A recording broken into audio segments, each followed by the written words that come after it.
ఈ cinema it's like చాలా కొత్తగా ఉంటుంది డెఫినెట్గా.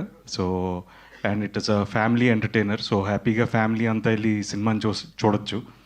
So it's a good entertaining film. So and నేను ఈ సినిమా స్టార్టింగ్లో వెంకీకి ఒకటే చెప్పేవాడిని, అరే ఏది ఎలా ఉన్నా సరే సినిమా రిలీజ్ టైంకి టీం అంతా అలాగే అంతే హ్యాపీగా ఉంటే ఆ సినిమా సక్సెస్ రా. So that is more important అన్నాను. See the whole team is here. అందరూ ఎంత బిజీగా ఉన్నా సరే they supported us in every ప్రమోషన్లో కానీ all the events. So we're all having a happy face. So so we're very confident అండి. So డెఫినెట్గా వినాయక చవితి లాస్ట్ ఇయర్ వినాయక చవితికి వద్దాం అనుకున్నాం. బట్ ఫ్యూ డిలేస్ వల్ల వీ హ్యాడ్ టు షూటింగ్ కొనసాగింది. సో లక్కీగా అగైన్ అనుకున్నప్పుడు కరెక్ట్గా వినాయక చవితికే సినిమా రిలీజ్ చేస్తున్నాం. సో దానికి చాలా హ్యాపీ.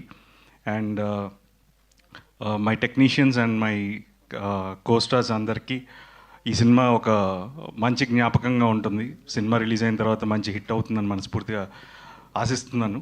సో డెఫినెట్గా వినాయక చవితి రోజు మీరందరూ కూడా మీ ఫ్యామిలీస్తో ఈ సినిమా చూసి మమ్మల్ని అందరిని ఆశీర్వదిస్తారని మనస్ఫూర్తిగా కోరుకుంటున్నాను. Thank you so much. Thank you so much Nara Rohit గారు.